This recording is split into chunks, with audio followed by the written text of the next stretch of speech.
What's good, YouTube? Andre here with the DM Network, and today I want to discuss a little bit of why multiplayer is become so popular, and is it making games better, and will this be a trend going forward, or will we see a return to more single player games and content?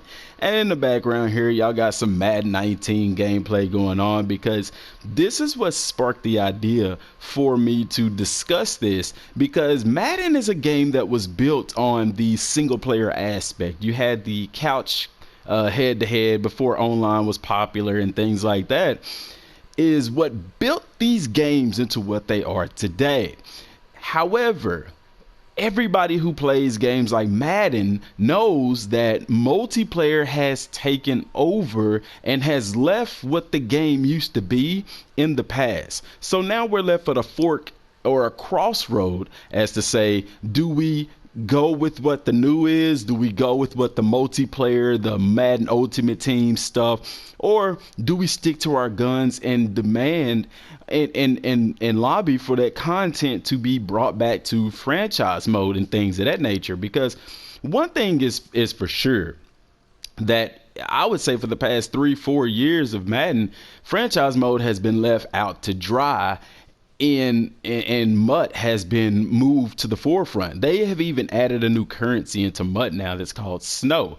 There are constant updates almost every month. Something's different being done with MUT, something innovative and new, something to keep the players still playing MUT while franchise mode is left in the back. And that's something that players my age, I guess in my generation and a little bit older, who came into gaming when gaming first came out, have issues with. Because I'm not going to say that we're not used to gaming like that, but we're used to being able to have an experience with the game. Now, the younger generation is the generation that you see that are more into like the Madden Ultimate Teams. They're more into the online multiplayer. You look at games like Battlefield and Call of Duty, they're into the multiplayer aspect. Call of Duty, another game that didn't even have a campaign mode. It's strictly multiplayer. You see popular games like Fortnite even, and Destiny even though Destiny,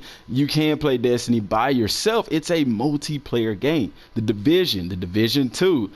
However, we are starting to see single player games and developers and publishers say, hey, these single player games work out great too. You look at the PlayStation alone, you have God of War, which is a game of the year candidate. You have Horizon Zero Dawn, you have Spider-Man, Assassin's Creed.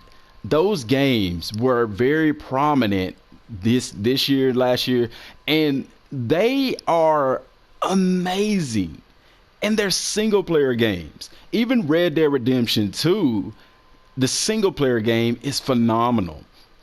However, the online is starting to face a little bit of skepticism.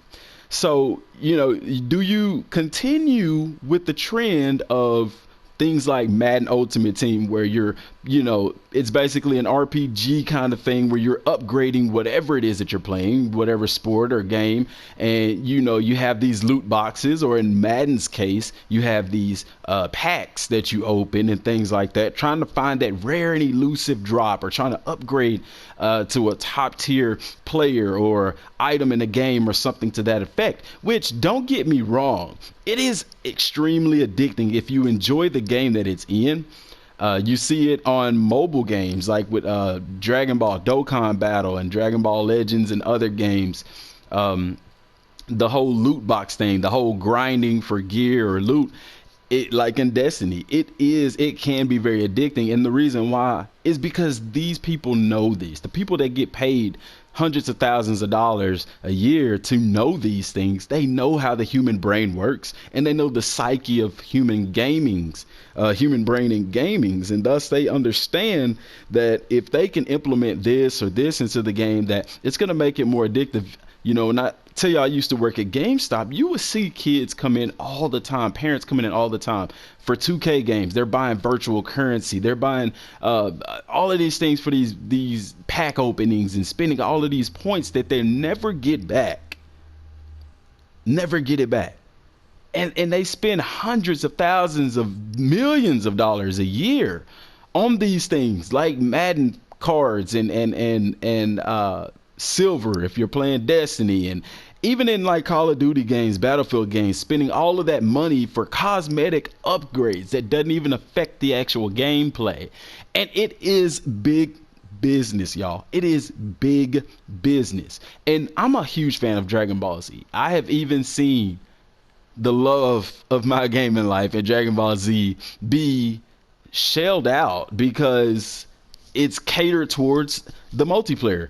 They actually left out aspects of what would be true to the anime just to cater to a multiplayer audience. You see what I'm saying? So that's what's raised the question to me. But like I said, with games like God of War, Spider-Man, things like that coming out, these great single player games coming down the pipe, one has to wonder, will they continue with the trend of marketing to the multiplayer, or are they going to go back kind of to the norm? History tends to repeat itself. And if it does, then we'll see a prominent return to, I'm not going to say purely single player games, but games that are going to cater more towards the single player aspect. You know, Madden is taking a lot of criticism, but I don't see them changing anything anytime soon.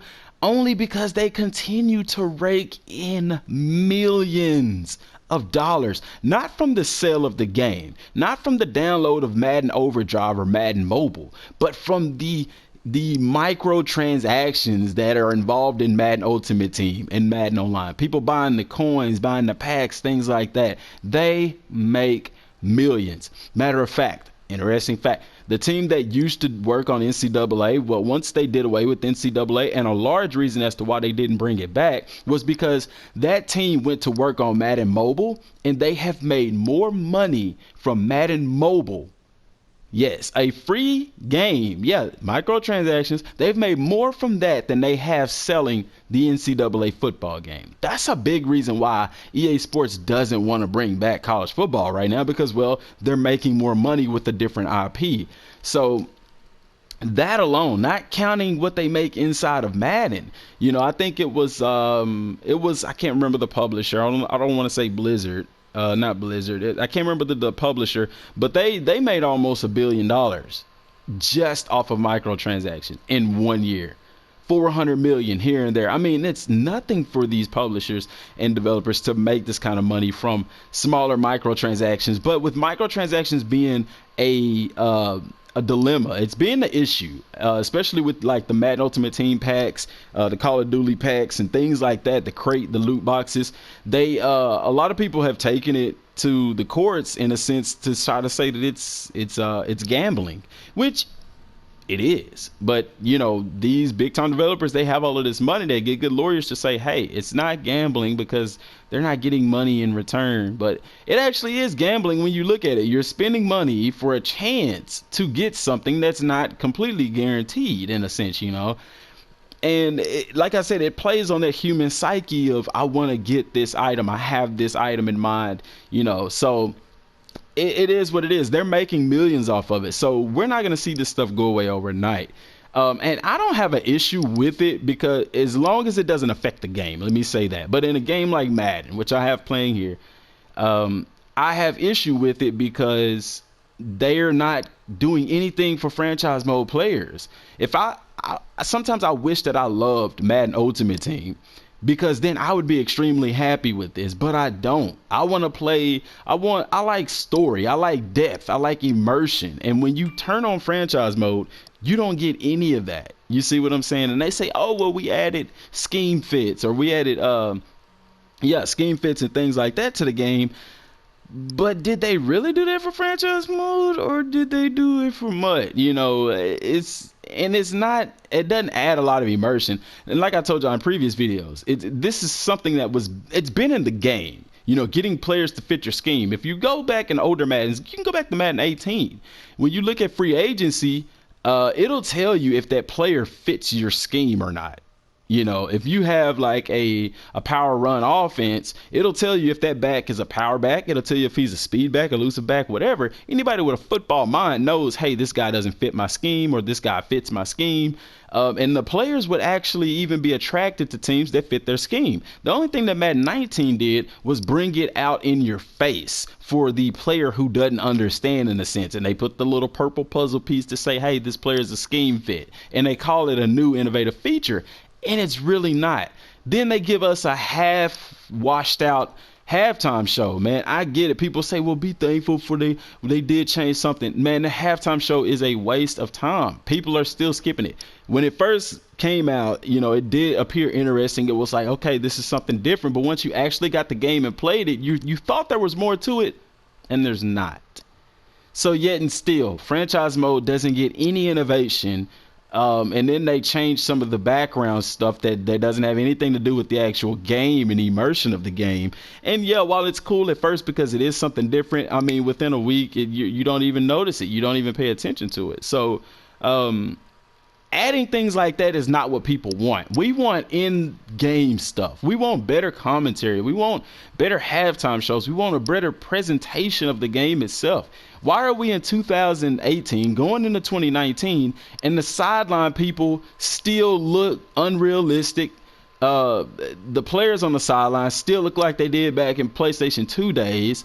No names on the back of the jersey, just these half-done characters and things like that. You know, EA promised us living worlds, but you do not get the sense of a living stadium when you're playing these games. While the graphics on the on-field players do look phenomenal and they're continually getting better, but when you look at the entire scope of it, you don't feel like you're actually on an NFL field on a Sunday or a Monday Night Football game. That you just don't. And I think the large part is, like I said, they're catering and spending more resources on the multiplayer aspect, the Madden Ultimate Teams and things like that. And when you look at games that have done this, they have suffered tremendously in the single player aspect. Now, they've done great as far as microtransactions and sales and things like that. And that's why I said it's going to be tough to slay that dragon.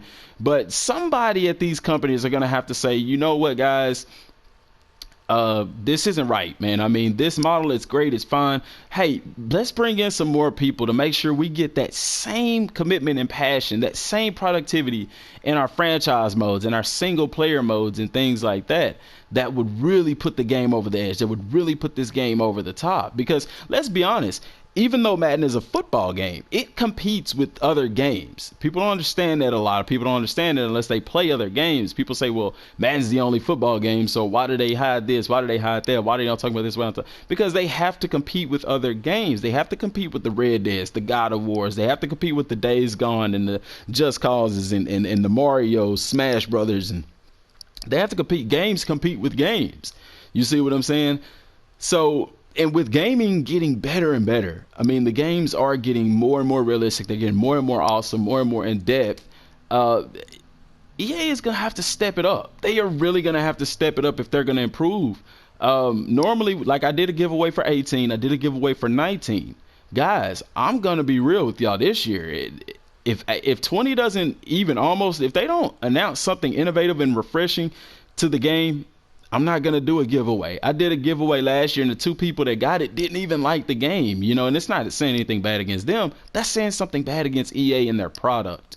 You see what I'm saying? We've known EA to buy up all of these different publishing and developing companies and close them down and do their own thing, and the games become a shell of them former selves. This monopolizing the industry is ruining the gaming industry. And I'm not trying to be negative.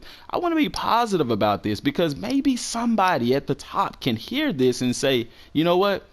Let's make a change. Because let's be real, Clint Oldenburg, John White, all these guys at EA who works on Madden and stuff like that, they come out, they're not going to come out and tell us, well, this product could have been better, we could have did. No, they're going to come out and tell you what they're paid to tell you, that they work as hard as they can, they do the best that they can, they're looking forward to the future, blase, blase. But when the truth is that they aren't doing the best that they can in franchise mode. Because the resources, the money, the time, the shareholders, the people in charge are telling them we need to work on what? How can we bring more money more players to Madden Ultimate Team, because that's where the residual income, well, not residual income, but that's, well, you can kind of look at it as residual income, because the people that play MUT and spend money in MUT tend to continue spending money in MUT. And that's where their focus is going to be, because let's be real, at the end of the day, it is a business, but you have two types of business owners. One, the business owner that only cares about money, values money over the customer, whatever, as long as they're making money. And number two, the business owner that cares about money, but he cares more about putting out a solid product that is going to make people happy, because that owner is a fan of the game. He's a gamer himself, and he understands what gamers really want. What do you think? Let me know down in the comment section down below, y'all. Thinking about live streaming, I don't know about today. We'll see. I know it's Christmas for a lot of people. For those who celebrate Christmas, Merry Christmas. For those who don't, hey, it's just another day.